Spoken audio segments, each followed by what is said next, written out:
I was hoping for some discussion or conversation, because it's good to talk about things as well.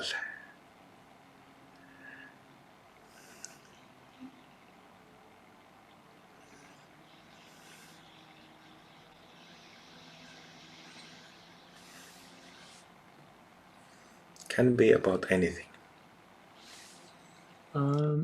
I can come. I have one topic that I've been thinking about, and that is, can you hear me? Yes, yes. Yeah, okay.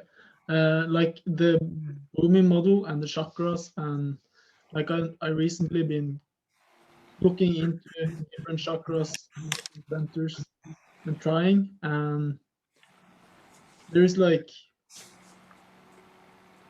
there are so many layers to it. Like there are stuff going here up into the central channel, and then the different Mahasiddha bhumis have centers in the upper body and so forth. Is there like a study or something you can do to kind of get like a bigger picture? Or is your uh, experience that with more openings and perfections, you kind of just see it clearer yourself? Like, if that makes sense. See what clearly? Yeah, like the whole energy body. That. mm, Ah, well, well, that is an interesting topic, definitely, and an interesting question. Um, so, many yoga books they present some type of energy body, chakras and nadis. But I have never seen like a really good one, like mm, a proper one. And I think that, well, I haven't. I should add that I have never seen an excellent one, and I think that's the reason for that is because, well, first you would have to know the energy body, because it's such a like a it's such a complex system. So you would have to know it first, and then you would have to be able to somehow produce a two-dimensional picture of it, or nowadays a three-dimensional, like animation or something. Three-dimensional animation would be really cool. Like if we think of the aura, 1.5 meters from the skin in all directions. Well, it's not actually exactly 1.5 in all directions, because it's a little bit flat from the side, and then like a taller from below and above. So it's more like egg shaped. It's like a flat ball, flat from the sides, flat from the front and back, a little bit flat. But if we think of this space, you can visualize as I talk about this. So, in our system, we have, forget the physical body. Try to just not to see the physical body. Just think about chakras, energy centers, as this. What is that? It's like a spiral of energy, or like a kind of like a small suns, small suns made of energy, so that it radiates also energy, just like the sun does. So think about the skin, the body space. Then think about 18 suns hanging in this like a dark space. So there are 18 centers around the body, and then the chakras in the front of the body and chakras in the back. Many of them are pairs. There is like one in the front of the throat and the corresponding in the back in the neck. So we have pairs in the throat, neck, upper heart, lower heart, solar plexus, navel, sex center, and then the pair in tailbone and pelvic floor. And then we have the center in the forehead, behind the eyes, in the back of the head, and then the crown. So all these small suns hanging in space. You can think of it in dark space, because if you think of dark space like a canvas, then it's easy to visualize these small suns, right? These chakras. And then when we have the front and back centers in the body, for example, throat and behind the neck, they meet in the middle. So there's a tube, like a tube, energetic tube connecting the two. And it's the same with all levels: neck, throat, upper heart, lower heart, solar plexus, navel, sex center. There are tubes going front and back like this, so it connects. And then there is like when front and back are like this, there is also like a tube that goes in a vertical column, like an energetic tube that goes vertically in the middle of these front and back chakras, in the middle like this, and it goes through the whole body. And this is the central channel.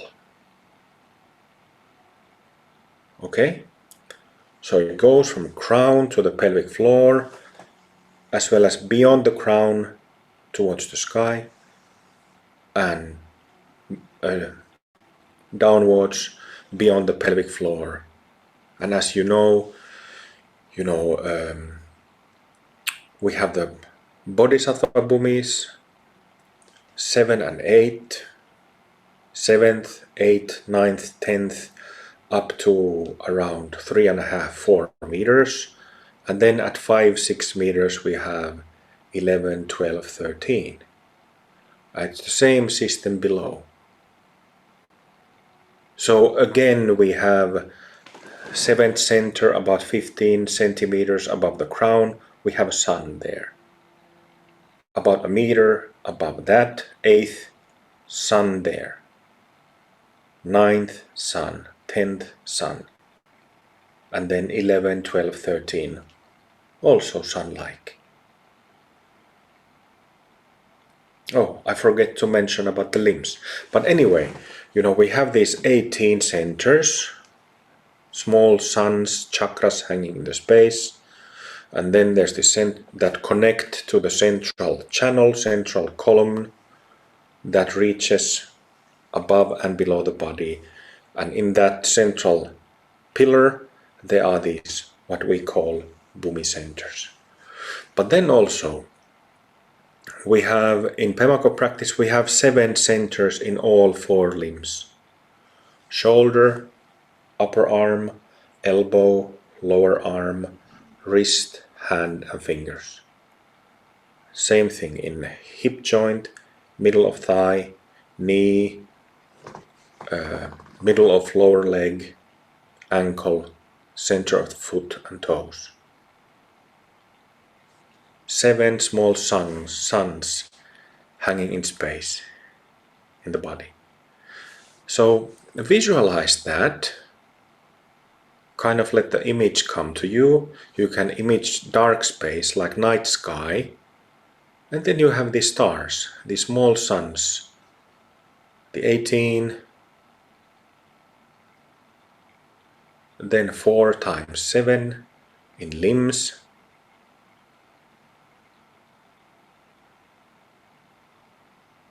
And then you have the central column, central channel running through the vertically through the body downwards. And you can also see 7, 8, 9, 10, 11, 12, 13 below. Try to get a sense. And then the same. 7, 8, 9, 10, 11, 12, 13. The reason why I'm going saying this kind of quickly is because this is not a workshop. I'm just giving a rough sketch. I just gave 3 or 4 workshops of the 13 Bumi model early this year. You can find those recordings from YouTube, so I'm not gonna repeat everything. And then, so there you have like an image. It would be really cool to have like an animated image about this system. But then of course we have nadis. Where do we have nadis? Here it gets much more complex. You know, if we look at tankas based on the visions of different meditators, you have many nadis.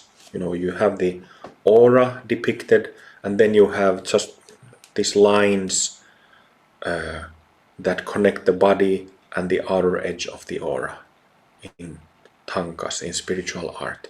Actually, not only Buddhist, this is also in Christianity, and especially Eastern Orthodox tradition. They have this like a depicted with a significant amount of detail. So then you visualize this chakra system in the body, and you have the aura space. And then you have main centers. We just focus on the gut center in the belly. That's one. There's another one in the heart, and a third one in the head. And then, thinking about the nadis, you can imagine that if we think of two kind of analogies come to my mind. So you can think of, maybe you have probably seen that somebody who has a really long and thick hair, when such a person swims in water, that hair kind of floats in water. So you have thousands of long hairs that look beautifully flowing in water. Exactly the same with nadis. Thousands and thousands of thin threads, like thin hairs, going from the heart, all directions, 360 degrees horizontally, 360 vertically. And this is why we do combing in our practice, because we want to touch, we want to cover those nadis. So we have the same thing, those like long hairs in water. We have it from the heart, from the head, and from the gut. Thousands of hairs.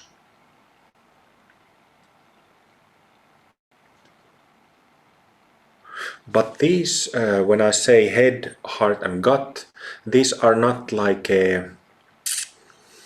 it's not like the nadis are tied only here and only here. There are also nadis that are attached to the center line, that central column, central channel, and there are also nadis coming from there. But those are fewer, like between the head and between the heart, this area, there are fewer amount of the nadis. But nevertheless, they are there also. So take a moment and imagine that these suns at the places of 18 centers and 7 centers in all 4 limbs. Then we have the central column, the pillar, with 7, 8, 9, 10, 11, 12, 13 centers, both below and above. And then we have the whole aura full of hairs. And I was supposed to give also another analogy, which is like a small room. In this case, the room is the aura. The aura is the space, full of thin spider threads. Spider web, a space full of spider threads. Just thousands and thousands and thousands of thin threads. And that's where our stuff is, our karmic samsaric self-based stuff is stored. Stamped or stored, filed in those thin threads. And this system, we have 1, 2, 3, 4, 5, 6 first bhumis in the space, in the energy system inside the physical body. So they are inside the skin. From first bhumi to 6.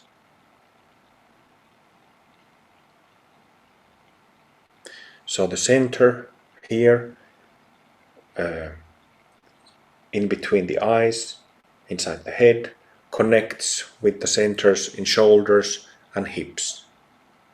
Second bhumi center, about one between the brows inside the head, connects with the center in upper arms and thighs, and so on.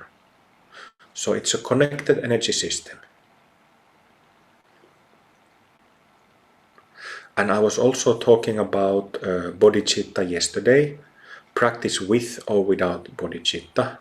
And like so many times before, I've discussed, yesterday I was saying that people, compare and argue what is the best meditation technique, what is the, how different techniques work, but it's often forgotten that, bodhicitta is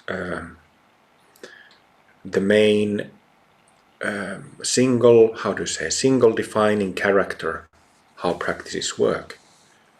So if we work with without that compassionate motivation, then our practice will be defined, will be limited by just addressing first through 6 bhumis, which is the physical body space. When we have bodhicitta, then our game expands to the aura. And in the aura we have the 7th layer, about 15-20 centimeters, the layer 15-20 centimeters from the skin to the space outside the skin. Then we have the 8th, that's maybe like 30 centimeters, like this thick padding. It goes in a systematic way. You have first the 7th layer all around the body, about this much, this thick of a layer. So from this side of the head, it reaches there, 7th. Then from there is 8th bhumi layer, about that much. And then after that, 9th and 10th, until you reach the edge of the aura. So if we practice bodhicitta, or practice, we have material from these 7, 8, 9, 10 layers. If we don't have bodhicitta, we are confined, limited to the body space where bhumis 1 through 6 are.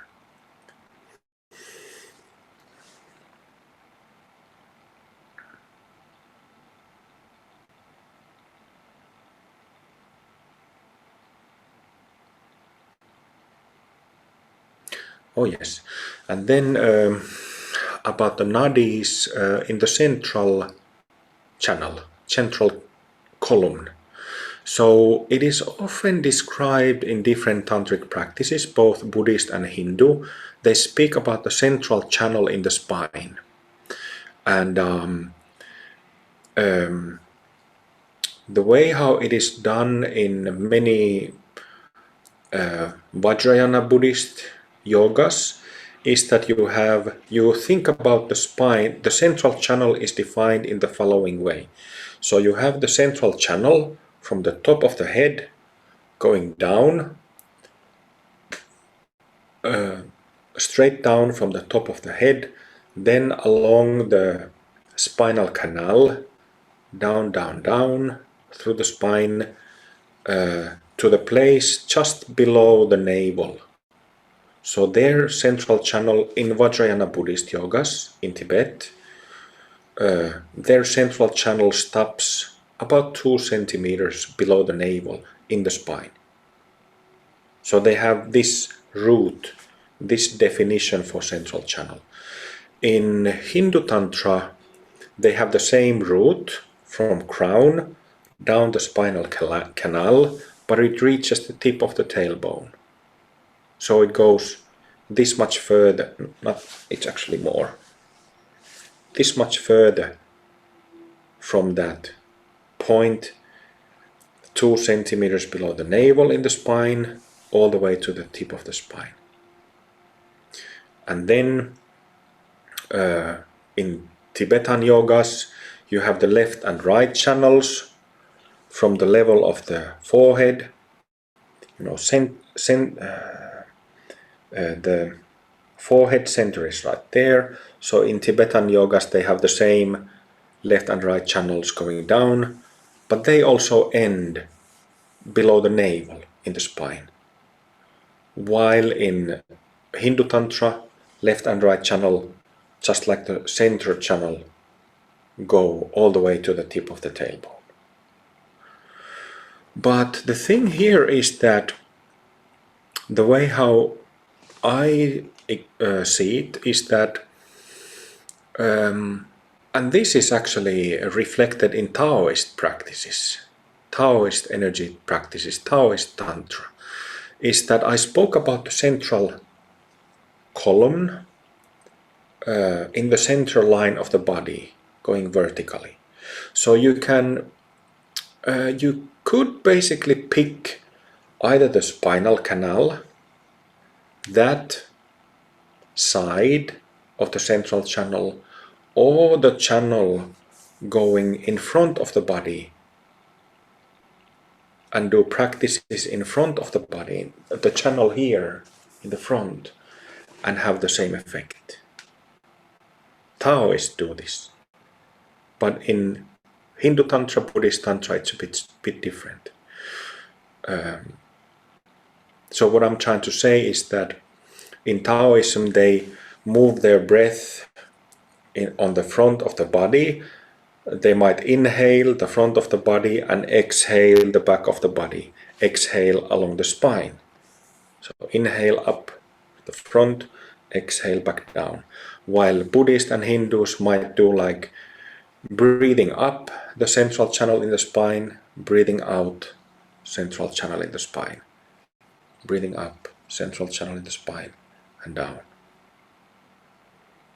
But the way I see it is that because there is this core pillar in the center of the body vertically, what I'm saying is that core is in the middle there, but then it has like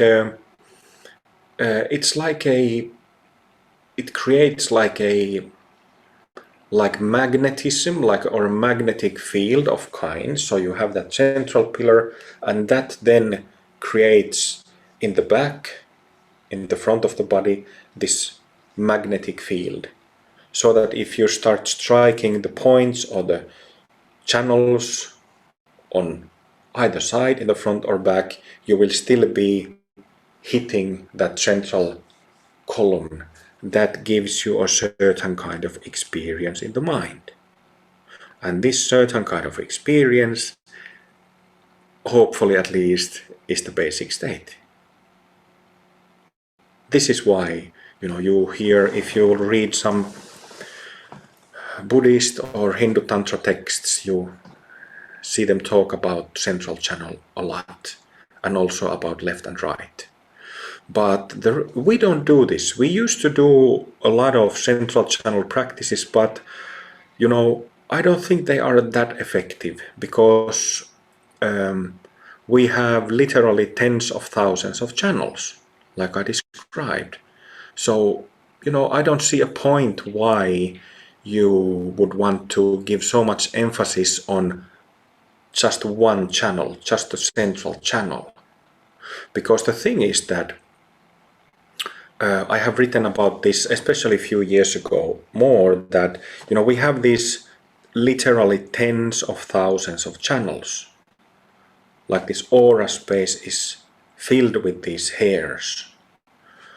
And each one of those hairs, just like here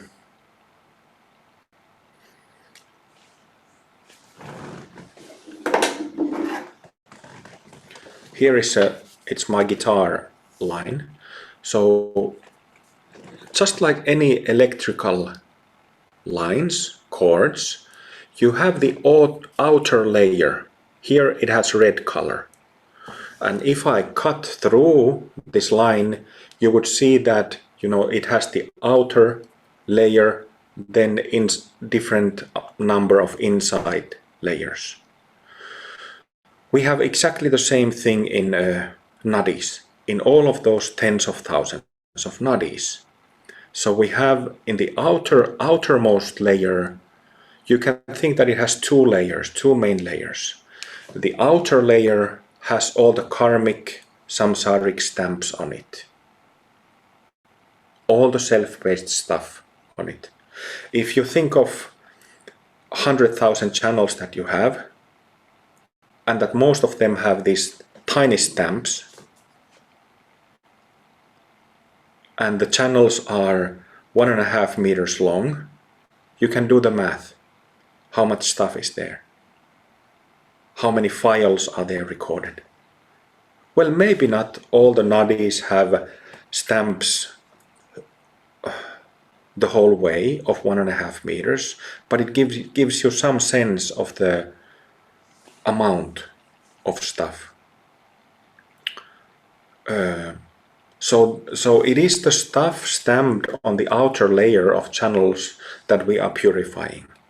But the innermost layer, the second layering, the innermost part of the channel is pure, always stays pure. And this is why we have a natural state, and this is why we can recognize it. Because when Lama tells you that you have this Buddha nature and it's fresh and clear, Lama points this out to you, there is a switch from the samsaric mind of the outer layer to the inner layer of all those 100,000 channels. That's what happens in the energy body.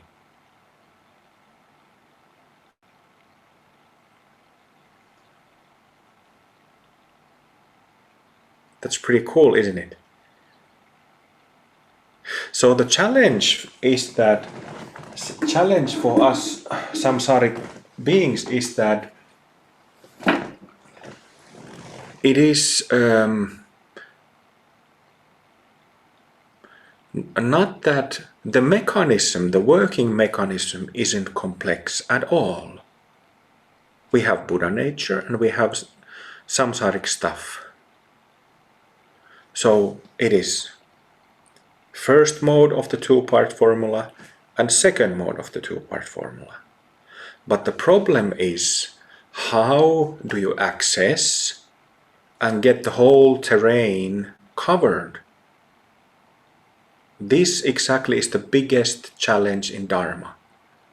And in most systems they have no clue about these things. So that's why you see, again, I don't want to be too critical, but you know, that's why you have so few people at present and in the history of Dharma attain Buddhahood. because there is no exact knowledge how it all works.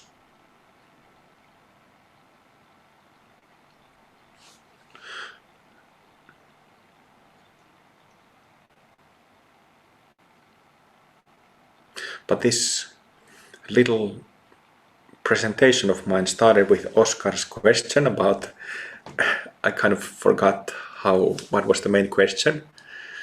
But it would be really cool to have somebody animate like what we just imagined, how it would look in a nightly darkness, and how you would you could picture, animate how the whole thing works. And what is also really, really fascinating is that, these are just the chakras and centers and channels, but then you have the vital energy blowing through it all the time. You have vital energy blowing through, and because prana blows through, sort of like if you have a clarinet or a saxophone, like an instrument, and you blow it you blow through the reed, the air goes through the whole instrument, and depending what note you're playing, what things you're pushing with your fingers, it gives different kind of sounds. Precisely the same thing with the karmic body.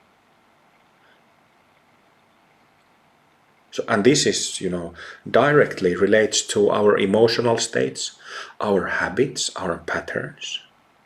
Somebody feels sad, somebody feels depressed, to somebody that's a big problem, to somebody else it's irritation and anger.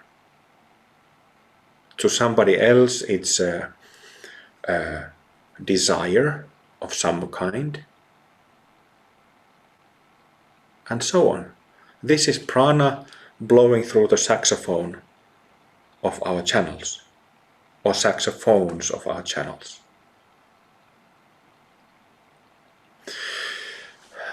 And there is a really interesting, I was talking about this like a week or two ago with somebody, and I forgot what is the name, what they call it in Tibetan, but they say that there are two kinds of pranas. And I forgot what is the correct term for the first one, but it's kind of like dirty prana. Because if you have a lot of those stamps on the nadis and you have prana flowing through, then it's getting irritated, it's getting jealous, it's getting envy, it's getting anger, it's getting taka, it's getting properly samsaric based on those stamps. Then when we have bhumi openings and purification practice, bhumi perfections as a consequence, then we have so-called wisdom prana. It is just pure prana flowing.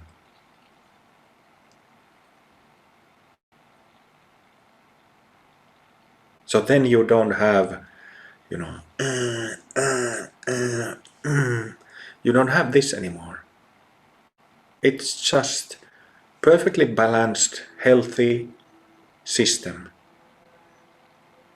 day and night. This is what Tibetans call wisdom prana. But it's actually the problem is not in prana.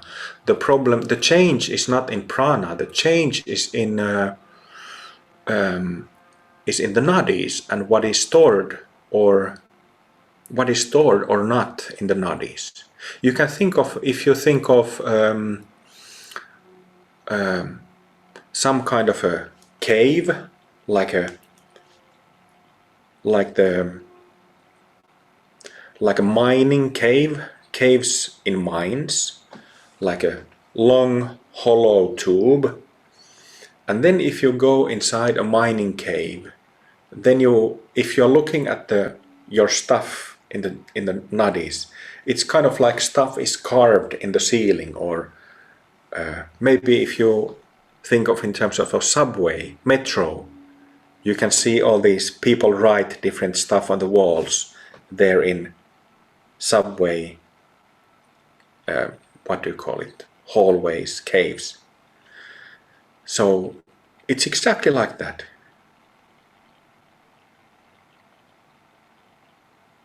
How do I know all this? Because I've practiced shitloads. Because I have actually, I was talking about this yesterday, that we need to verify everything through our own experience. And I've done exactly that. So if how do you manage to do that? You sit and practice, put in the hours, do the breathing practices, do the mantras, and look carefully. That's it. There's no other secret.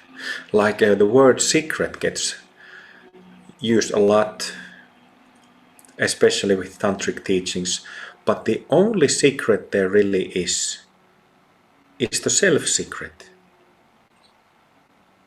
It is only our limited way of perceiving that hides the secrets from us. We are talking about the energy body, the mind that every one of us has.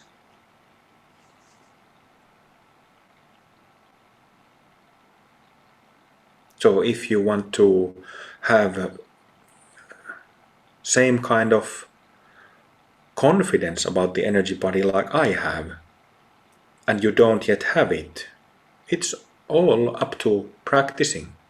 If you start sitting in meditation, let's say 3 hours or more every day, these things begin to be revealed to you. You sit 3, 4, 5 hours a day from maybe month and more. It's sort of like the information, the knowledge just drops on your lap.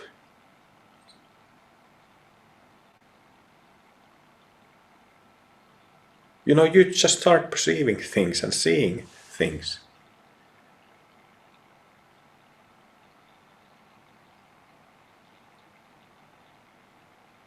Completely doable.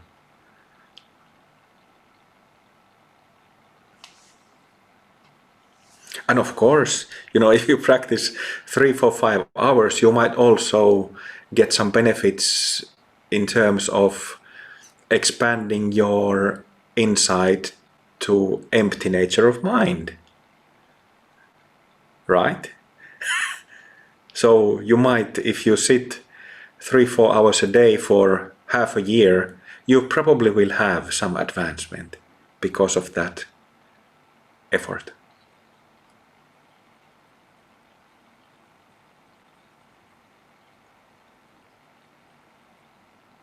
I sat from the day when I started practicing in January 2003, I sat 8 hours every day or more for 8.5 years.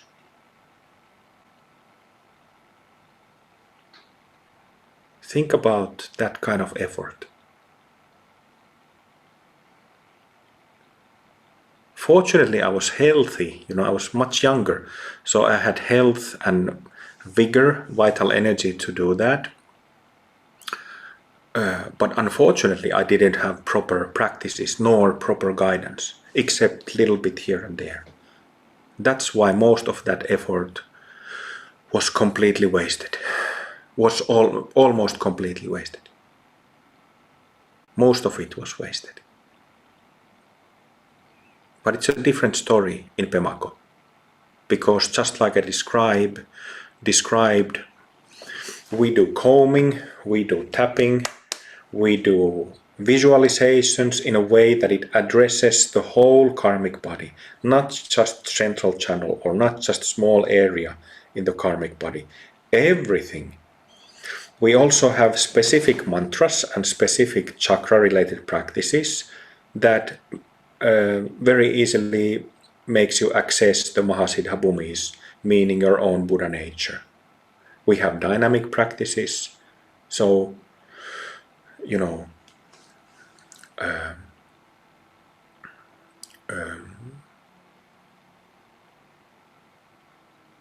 all the things that and of course we have the Bhumi model, the path map that shows you exactly where you are in relation to a zero Bhumi, unawakened state, and then becoming Buddha on Bhumi 11 when you purify 1 through 10. So it's a very precise method that we have in Pemago. Very precise, isn't it? And because it is precise and the practices are address directly the energy body that we are working with, that practice is always about, that's why there are spectacular results.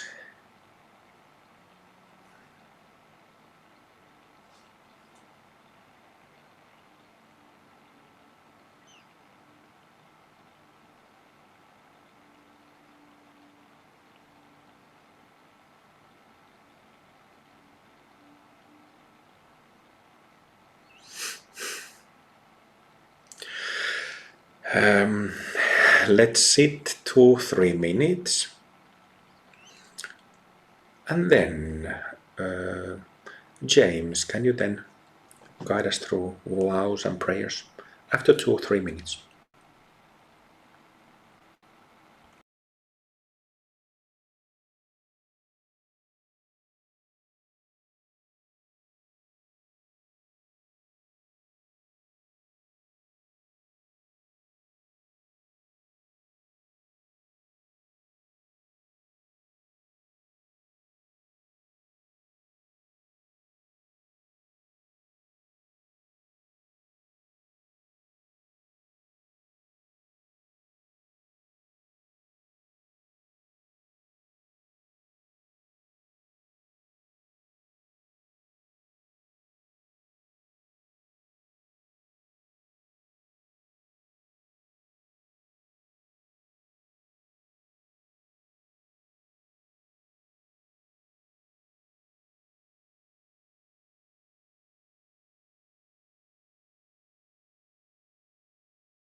Okay, so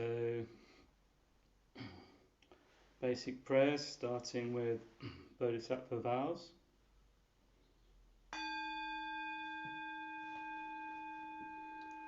I vow to liberate all sentient beings. I vow to end all self-based confusion. I vow to exercise the Dharma that frees. I vow to attain the great perfection. I vow to liberate all sentient beings. I vow to end all self-based confusion. I vow vow to exercise the Dharma that frees. I vow to attain the great perfection.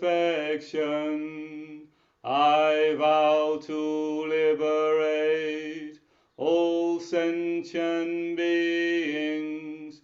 I vow to end all self-based confusion.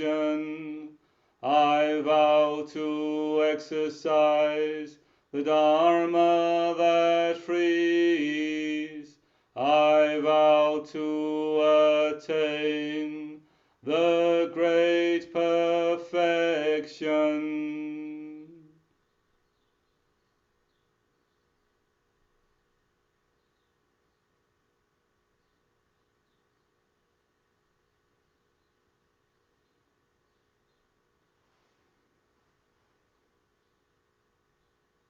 So just relaxing and absorbing the blessing of the vow.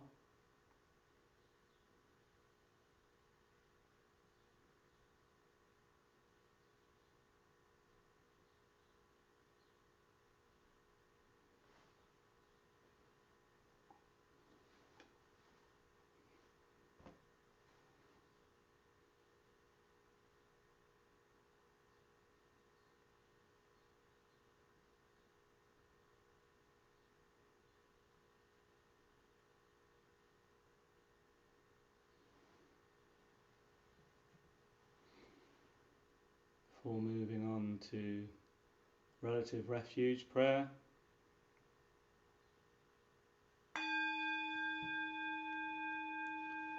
I take refuge in the Guru. I take refuge in his pure land. I take refuge in the Buddha. I take refuge in the Dharma. I take refuge in the Sangha. I take refuge in the Guru. I take refuge in his pure land. I take refuge in the Buddha. I take refuge in the Dharma. I take refuge in the Sangha. I take refuge in the Guru. I take refuge in his pure land. I take refuge in the Buddha. I take refuge in the Dharma. I take refuge in the Sangha.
Moving on to absolute refuge.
Moving on to relative bodhicitta. May all beings be free. May all beings be free. May all beings be free.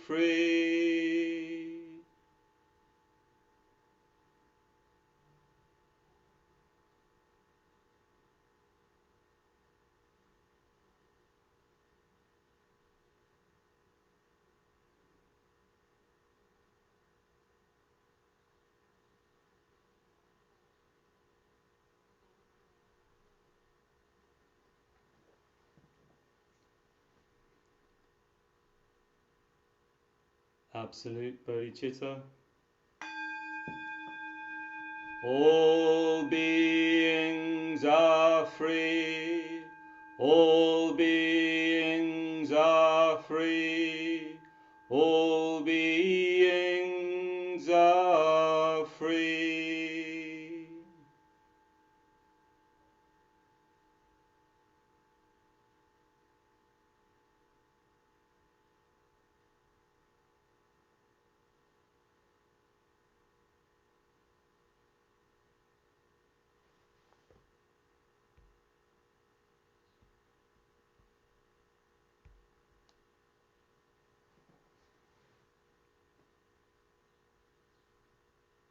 And ending with a dedication of merit. May all beings receive my accumulated merit. I dedicate the merit to the refuge and to all sentient beings.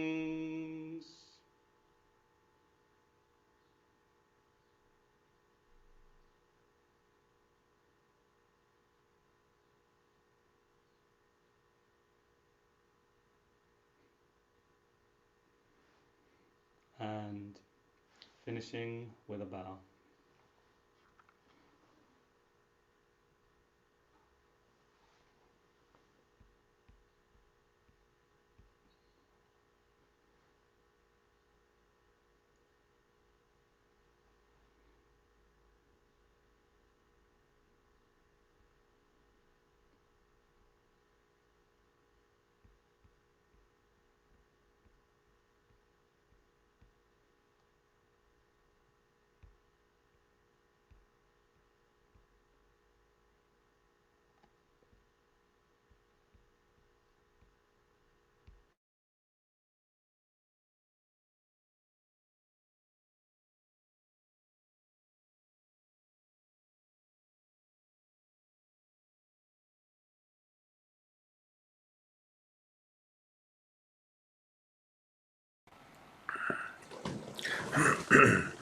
Thank you, James. I think we will do some, we did some Vajra breath and Vajra body workshopping today. And then also we chanted the absolute refuge, where I pointed out about the use of the gut. And I think that we will continue about that tomorrow. Some more. And do some more voice exercises to help you understand this thing better. So, second day of the retreat is over and we'll continue tomorrow. Same place, same time. Thank you very much for good effort and have a nice evening.